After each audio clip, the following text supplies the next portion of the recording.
Hello there, my name's Andrew McCarran. I'm the Managing Director of Sports Betting Community, and welcome to this webinar where we're looking at digital transformation and the journey that companies do when marrying their land-based and their online elements. With me today, I've got Ashley Hardy, who's the Director of Product at Gaming Innovation Group, and Nicola Fitton, who's the Director of Managed Services at Gaming Innovation Group. How are you doing, guys? Very well, thanks. Good morning. Good, thank you. How are you? Good. Yeah, not bad, not bad. So obviously the digital transformation is something that a lot of companies have had to accelerate plans for in the last 12 months. COVID's put a skewer in a lot of business projections. So it's one of those things where a lot of people have been playing catch up with some of their competitors that were perhaps a bit more ahead of the game when it comes to marrying up their retail and their online services. But Ashley, as the Director of Products, I mean, what's involved in the process of sort of building a true omnichannel solution? I think so speaking outside of the scope of the actual software development lifecycle, I think probably one of the most important aspects for me is around what I call the scope and discovery. So first, nailing down what actually is the scope of Omni. If you think a few years ago, Omni for our industry was just mobile and desktop, right? But now kind of with new technologies and now kind of with this merger of online and land-based casinos, Omni is now kind of blown up in regards to what omnichannel means. So I think the first step is just nailing down that scope and kind of differentiating between the scope of what we're trying to build now and the problems of today, and then segregating that from the problems of tomorrow and getting caught up with all the innovation, because that's how you can lose a lot of focus. I think a key thing around the discovery phase is obviously we're primarily a digital business, so we have a lot of expertise in the digital product space. When it comes to land-based, then a big key is working closely with our partners to kind of learn about their customers, learn about the problems that they're having, learn about the solutions that they already have in place.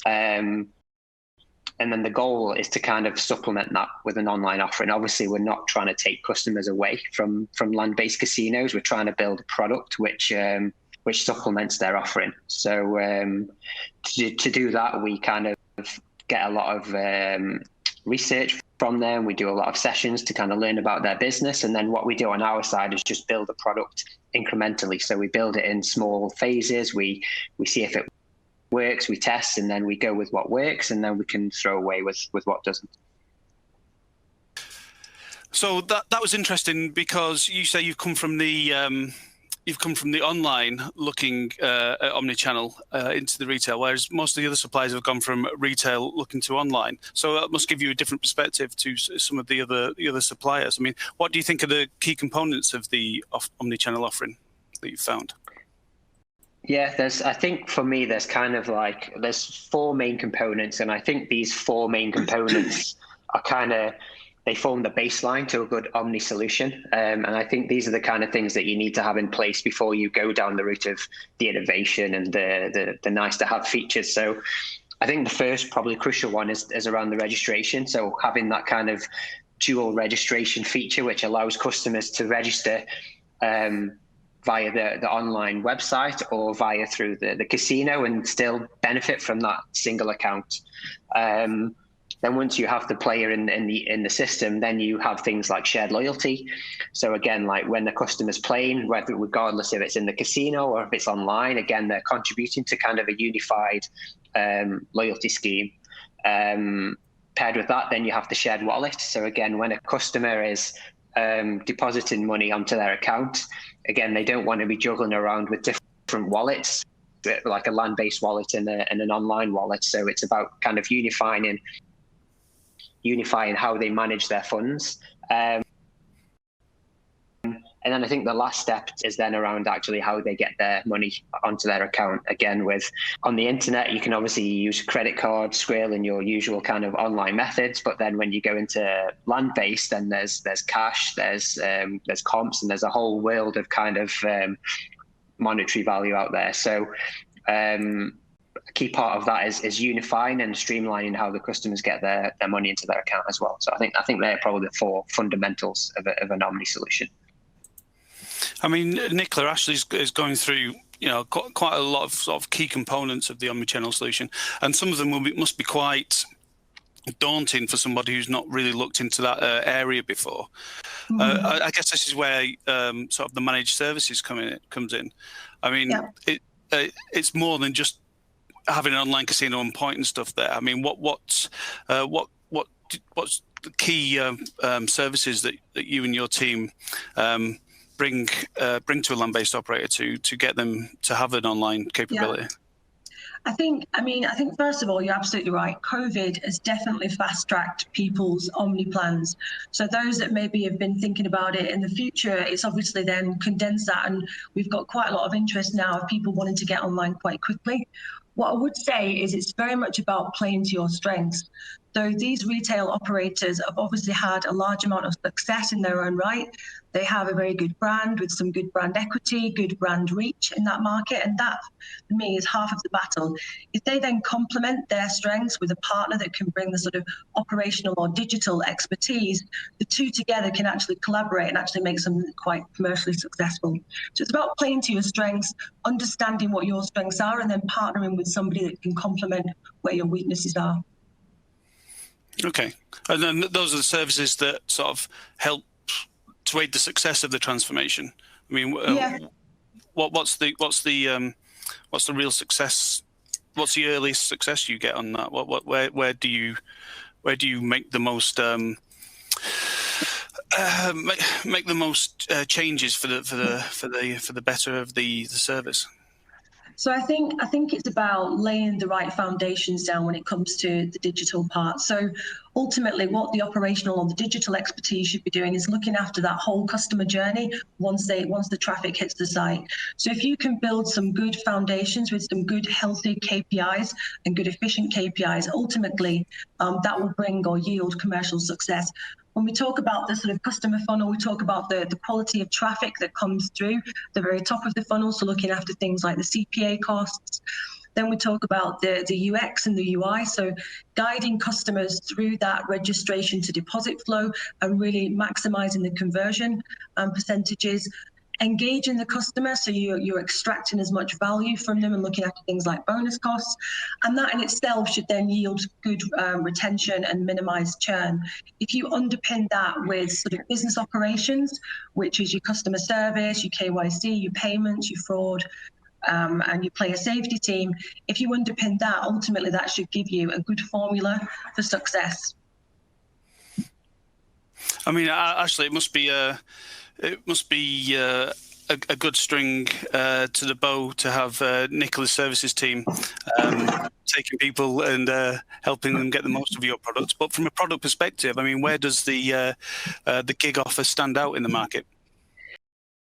Yeah, I mean, again, even just to kind of build on what Nicola said, like, and even to my original point, like it's a big part of product is around the discovery and understanding what the customer needs. And with Nicola's team kind of working so closely with our customers and understanding their needs, then from a product perspective, like that's a massive kind of resource for us to make sure that we always know that we're kind of building the right thing and building something that's good for the customer. Because in the end, that's what we're here to do, right? Is to build a good product which solves people's problems, but it's also something that people are willing to pay for as well. So that kind of, I think having that knowledge and that close relationship is kind of a really, really key thing for us.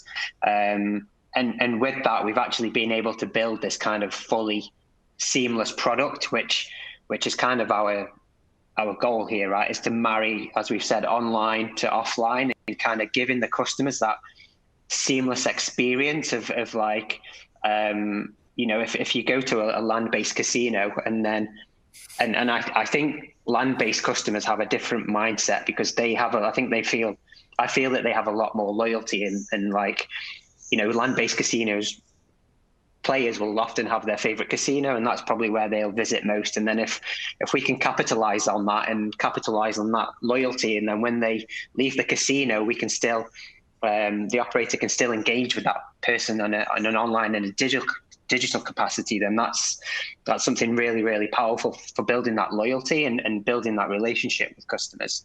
So I think that's something that we've really, really succeeded with. And then if you think from the operator perspective as well, it's around kind of giving the customers, our customers, the operators, that full 360-degree view of their customer base. So now you can really see and get insights into your customers, like what do they do when they're playing online, and what do they do when they're in a land-based casino. And you can kind of get all those data points, and we can bring those all together. And I think, again, this is something that I think we do really well, is capitalizing on the data and capitalizing on the research, and just really putting the full power in the hands of the casinos. With all that data, then they can start to build tailored loyalty points. As Nicola said, we can make sure that we really optimize the user journeys. In an end, I think, because we had kind of we previously had a lot of kind of buying into the B2C space. We're not just kind of building a product here for the operators, but we can also see it from the customer's perspective as well. So we can make sure we're building good products for them, because in the end, they're the end users, right? Mm-hmm. Sure. Sorry, go on, Nicola. No, I was saying, and ultimately the goals are shared both online and retail. It's about giving the best customer experience, optimizing and iterating on that flow, giving the customers the best experience that they can online, but then also making sure that's commercially viable.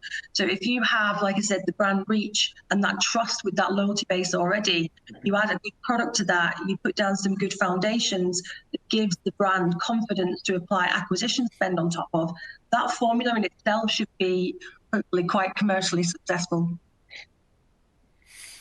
I mean, with regards to what you've mentioned around the data that you've got, I mean, is that really the prize for the retailers? They wouldn't necessarily normally have this kind of data on their own customers in a retail environment. So it's not only is it giving them an option to engage with the customers when they're offline, it also when they're not on site, it also gives them greater insight as to how their players, what their players want, which is something that they'd have never had to this kind of granularity before. Definitely. Yeah, I mean, absolutely. If you can make data-driven decisions, ultimately that will look after the costs and ensure that you have ROI across all of your key metrics. Mm-hmm. So yeah, data-driven insights, you apply your expertise on top of that. But yeah, absolutely, data's crucial, and something that like you say, online we're very data-driven, and it's something that's probably mm-hmm. new to a retail operator that hasn't had that level of granularity before. Yeah, I agree. And even like, I mean, obviously we can't go into too much of the data that we have now, but even just at a high level, we can see that the difference between like a fully online player and the difference between a player who is land-based to online, and we can see that they significant amounts, and we can see that the retention rates with land-based customers are generally longer, and that kind of ties back to what I was saying before around the loyalty that these players have. And with this information, like armed to tailor their loyalty schemes and tailor their websites and tailor pretty much anything to do with their product and service around what's best for the customers now. I mean, with regards to the product and marrying the online side and the retail side, how important is the mobile, the cell phone, in sort of joining the dots between those two? Is the prevalence of smartphones now just the perfect way to interface and indeed encourage loyalty, because your phone's very loyal to you, and if a brand's got a presence on that phone, then that can only increase loyalty to that brand. Yeah, definitely, 100%. I mean, we're in a mobile first age now, where everything is pretty much mobile first. Even when we're designing software and products, everything is built with mobile in mind first. I think there's definitely areas that I mean, it's important now, but I think it's even going to be even more important in the future, because again, if we think about even the future, like this, and as technology advances, like I think one of the biggest kind of limitations that we probably have at the minute is a lot of land-based technology is quite legacy. So it's built for a purpose of just being, built to be only used and being built to think about like how it might even be need to be transitioned online. So when I think around mobile, that's probably a cheaper way to kind of start to even further kind of integrate the two worlds, right? If you think about, like, again, how people deposit, as you touched on there, how loyalty works, even if we think outside the realm of the gaming sphere, and kind of if we think about the other services that the casinos may offer, and actually building those kind of features into a mobile application as well. Then no matter where the player is, if they're sitting at home on their couch or if they're in the casino, they still have everything at the kind of palm of their hand. Excellent. I mean, Nicola, when you get a new client, I mean, what are the first steps you take them through, to make sure that their online offering sort of complements what they've got in a retail space, and make sure that sort of level of service can be retained at the same level across the portfolio? I think so. I think some of the first steps that the retail should sort of consider is, what does their current internal setup look like, and what do they want that to look like once they start to move online.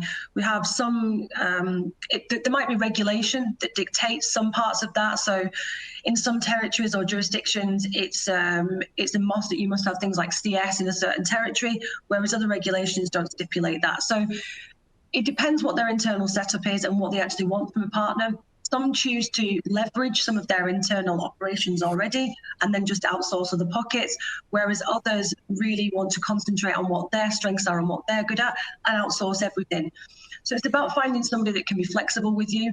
It could be that you do that for a period of time, so you manage everything for a 12, 18-month period, and then as they get comfortable and you've sort of got them foundations laid, you can start to transition them back into the retail operation should they want to do that. But other considerations are, where do they stand on key messages or key standpoints on things like responsible gaming, player safety.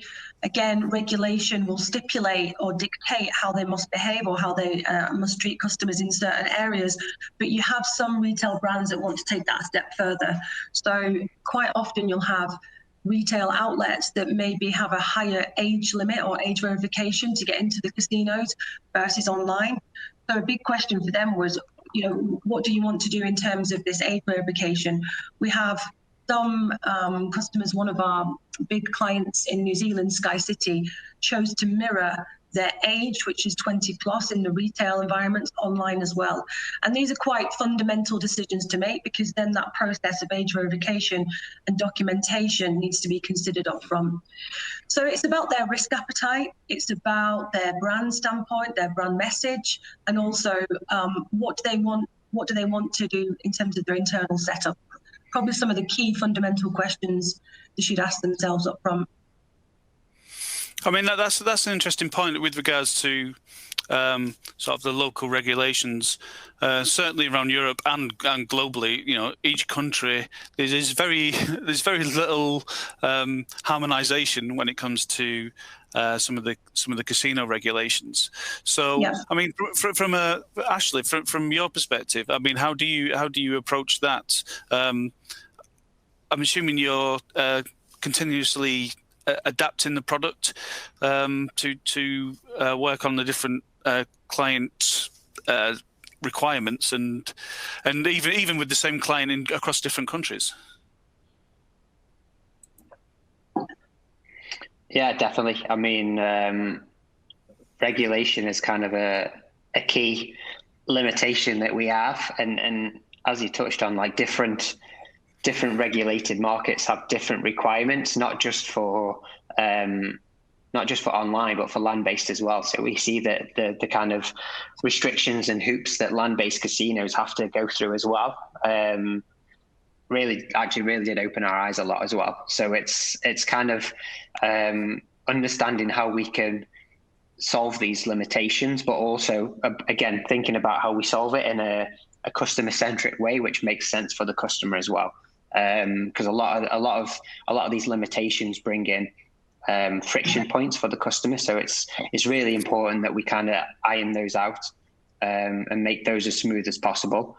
Again, another kind of limitation that we have as well is actually the lack of standardization. So most land-based casinos, usually they have their own softwares, and there's not like a common software that's used across all casinos. So that's kind of another challenge that we have to kind of get around as well. So I mean, what we're trying to do is build a platform which has scalability in mind. So as much of these kind of touch points we can fix out of the box, but then also building in the configurability in our system as well, which means that, you know, when there are these kind of niche requirements or things need to be changed, then we can tackle this through configuration of our product rather than having to keep, you know, rebuilding and building new features.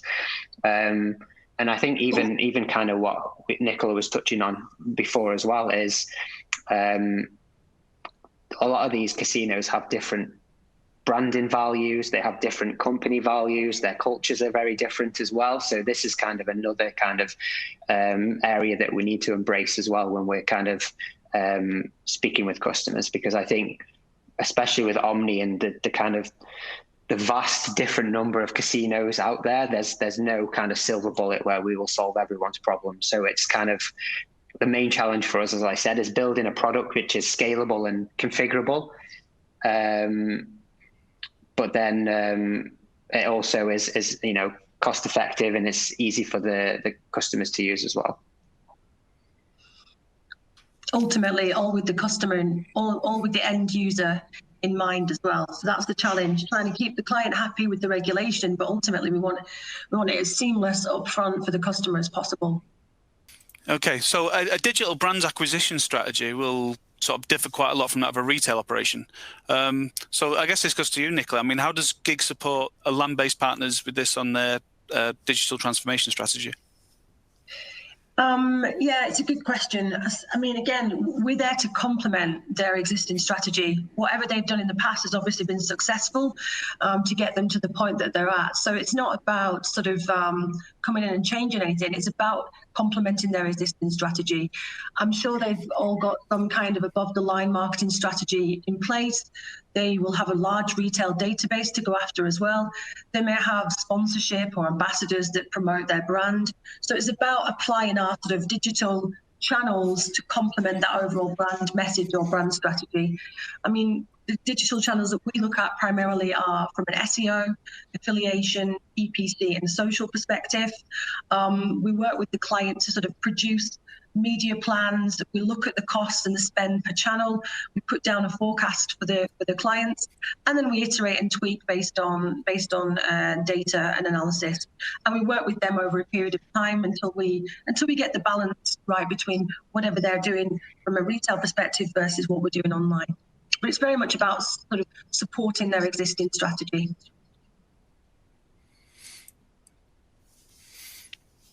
That's good. I mean, with regards to existing strategy, obviously a lot of that is, as I mentioned at the top, accelerated quite a lot in the last 12 months.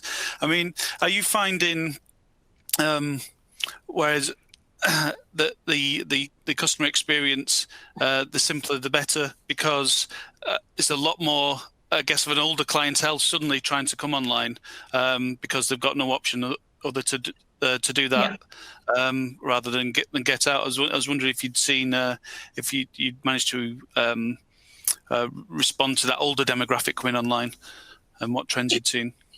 Yeah, it's actually a really good point. So we kind of assume sometimes that just because people play in the retail environment that they understand online, or they understand the flows online, especially when it comes to document requests. Some retail customers or retail-only customers can find it quite intrusive.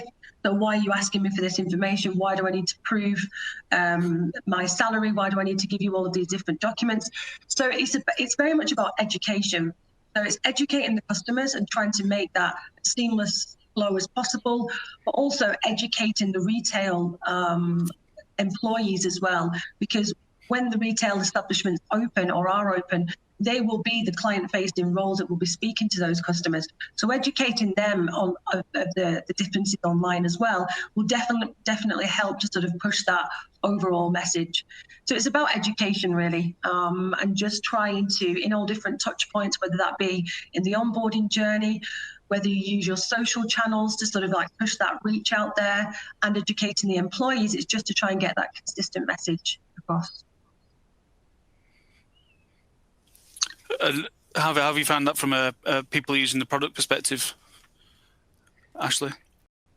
I mean, when you asked the question again, like KYC was the first thing that came to my mind, right? If you think when you go to a land-based casino and you hand over your ID card or whatever, like you can actually see them, scan it and then you get your ID card back, right? It's feels quite a safe process, but then on the online space, you have to email or submit your documents through an online portal or whatever. And then I think a lot of people who are maybe not so educated or not familiar with online, that can seem quite a, I've just emailed my documents and now I don't know what's gone, like where have they gone? What are they going to do with them? What are they going to use them for? Like, I mean, it can be a scary place, the online space, for people who are not familiar with it. So I fully agree with Nicola. It's around like how we build the product and having good signposting in place and making people feel comfortable that this is, this is the normal, and even kind of like the main friction points are usually around registration and around depositing, right? They are the kind of the two kind of main crucial areas. So we need to make sure that from an onboarding perspective, the registration flow, it makes sense. It's not daunting. We only request the information that's required, and we don't go overboard with, 20 registration forms that the player just gives up and says, I don't want to give this information. And even from a depositing perspective as well, we can't assume that people who are coming to our sites to gamble, they're familiar with e-commerce. Like, we can't take that for granted that maybe they use Amazon and they're fully familiar with credit card payments. Like, this might be something that's new to them. So again, it's around the education, around the signposting, and just making sure that kind of journey for the customer is seamless and as easy as possible. Because I think any kind of friction, especially with land-based customers coming online, those customers will just go away. They'll get fed up and they won't be resilient, or they won't keep retrying and trying to figure it out. They'll just give up, I think. And their play is so much more monitored online as well. So because of player safety and responsible gaming applications, we very much have to monitor deposits, play, and as such, interact with customers to try to get them to set limits. And if we can automate that, or we can do manual interactions, but their play is very much more monitored, something that they're not used to when they're playing in a casino on a Saturday night at the roulette table. It's not like that online. There are certain restrictions and thresholds that once they hit, there is more documentation required. And to do that, there's a reason and rationale for that. It's obviously about player protection. But again, all of this is really new to those retail customers that have never had anybody monitor or ask them to set limits or check how often they play. So it's just about ensuring that they understand the processes are there to protect them, not to restrict them. But ultimately as well, we need to do it in a way that's still entertaining for the customer, because this should be fun. It should be entertainment. It shouldn't feel like you're being sort of monitored and mummied all the way through this, all the way through your online experience. So there's a balance there to be had, I think. I've got a couple of questions here. I mean, someone's asking, which areas of the globe are you sort of rolling out this omnichannel service? Because it's not just Europe, is it? No, we have. I mean, it's a global footprint now. So we're as far reached as New Zealand. We have opportunities in the US, Latin America, Canada. So it's far reaching. I think wherever. I think there's been a big sort of, like I say, transformation with the COVID. Fast tracking a lot of people's plans, and as such, we've got quite a big interest across the whole sort of globe at the moment. Yeah, and there's another question here. It's probably for you, Ashley, although you might have something to say, Nicola. I mean, do you think omnichannel offerings will need to adapt and advance as we see more operators make the shift online? I mean, where obviously this year has been for a lot of companies just have something. Where do you see sort of omnichannel go in the future? How does it build on kind of like the afterburners that COVID's given it? Yeah, I mean, from a personal and product perspective, like it excites me a lot to think about like where we are now and the future of where Omni can be in the future. Like we've kind of tried to, like I mentioned before, kind of the four kind of staple the framework features that you should have in any Omni solution.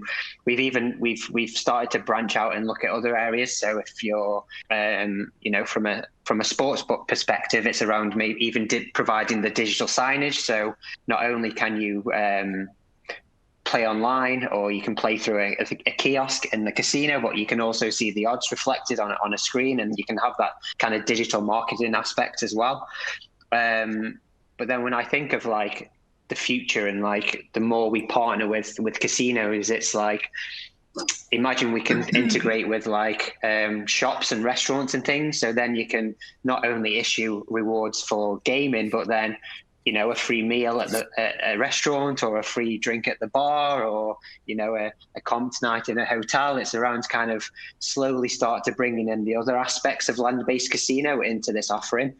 And I think even more the kind of legacy technology that we replace. Like a good analogy would be if you think about supermarkets, right? I remember going to a supermarket when I was younger with my parents, and you get to the checkouts and there's just like 50 aisles of like tills of where you pay for your goods, right? If you go to supermarkets now, it's like all self-service terminals, and you maybe have one or two actual people there who are there with the actual till. So I think we will go through this transformation as well, and we will slowly kind of pick away at the pieces of what a traditional land-based casino is. And you think about, you mentioned before about the mobile phone, right? Imagine being able to load up your money on your phone and then completely skipping the cashier and just go and sit down at a roulette table, tapping your phone on something, and then they give you your chips and you're good to go. Like, I think we will slowly start to chip away at the kind of the legacy technology and even some of the restraints, and this is such an untapped market for me, and there's so much room for potential. But then I think it's also a cautionary tale as well. And going back to my original point, it's so important to sit with the customers and learn what they want and what's good for the market, because there's so much potential to go down the gimmicky route of and just building stuff which is gimmicky, which actually provides no value to customers as well. So it's an important line that we don't cross, and we only build and we innovate in the areas where there's actual problem space and we're providing value for the operators and the customers, and we don't go down the gimmicky route of building stuff that's just nice to have and actually provides no value. Because especially in the early days now, when the cost of development can be quite high, we need to be careful of what innovations we kind of pursue, I think. I guess sitting with the customers also helps, because I mean, certainly in my experience, if you own a casino, you're a bit more conservative, and the technology can go faster than you're comfortable with from a security perspective. So it's also knowing how fast the customer wants to go down that route. Because while it all sounds great to maybe the younger generation, tapping the phone and picking up the chips, that could send 100%. some alarm bells going that, from the security department, as it's an area that they might not be 100% in control of. 100%. We don't want to be ahead of our time as well. And as you say, like bringing out things that just scare people, because I mean, technology does scare people quite a lot sometimes. And, you know, we need to be, as you say, we need to be kind of in line with the pace of change as well. And again, part of the value that we bring as well is going through that journey with the customer and understanding their culture and their pace of change, and then working with them that as we've touched on throughout the interview is something that supports their strategy and kind of what they want to deliver. We don't come in and kind of steamroll and say, okay, this is what you need to do now to be successful. It's asking a lot of questions, understanding their culture, understanding the journey that our partners want to go through, and then supplementing that with a digital offering and services, I think. Yeah, it's very much where the brand trust comes in as well. And I think that's the advantage that the retail guys have got. Before, we've seen in the past sort of maybe the startups whereby they maybe had the digital online experience, but they didn't have that brand reach, that brand equity in that market, that brand trust. And that, for me, especially in today's regulated landscape, is hugely important. If you have that already half of the battle for me is done. When you start to then innovate on top of that with that brand trust, then you can really start to make things happen in the omni world. So I think brand trust is a huge advantage for the retail guys. Cool. We're running out of time now. I've got one last question here, maybe something for you, Nicola. Can you talk about some of the results that GiG has delivered for clients from a managed services point of view? So yeah, definitely for you, Nicola. Sort of increase lifetime value, retention, that kind of thing. Yeah, I think what we can share is, again, when it's about complementing and collaboration with the right partner. So when we've worked with the right partner that has had that huge brand reach and that huge brand equity in that market, we've complemented that with our sort of online offering, making sure that their brand message, that their brand strategy is forefront, looking after their player care, their license and their brand care. What we've seen is a huge amount of success when we start to benchmark their KPIs versus what we see with pure online. We can see that the far superior with the Omni solution. So again, I think it's just about laying those strong foundations up front, bringing that brand message, complementing the two, and that gives you a really good sort of fighting chance to have the commercial success. Excellent. And anything else to add to that, Ashley? No, I mean, from a product perspective, obviously the results for me is getting the product out live and people using it. So, I mean, from that perspective, I think we've had massive success, and even I'm proud of what we've built so far. And by what we, as I said, like what we set out is to build this kind of seamless experience for customers and give them kind of this, make them feel like they've bought into the brands that they've chosen to play with, right? So whatever land-based casino it is, just giving the customer that feeling that it's kind of, that casino is like their home, and like whether they're visiting the property or if they're playing online, it's kind of like setting our partners up that they're always the first thought, and building that buy-in to the ecosystem that we're trying to build. And I mean, we still have a long way to go, and as I said, like it's a very untapped space that we're kind of venturing into now. So there's a lot of opportunity. But yeah, I'm really excited to see where it goes. Yeah. Trying to get them to a good place as fast as possible ultimately is everybody's aim. So it's a shared goal, and obviously the customer and the user at the end of that as well is hugely important. Fantastic. Ashley and Nicola, thank you very much for your time today. If anybody watching wants to find out more, there's the Gaming Innovation website at gig.com, or you can send an email through this webinar interface just now. Sorry if I didn't get a chance to ask the questions, but we can pick them up afterwards. And well, thank you very much. Thank you. Thank you. Thank you very much. Good pleasure.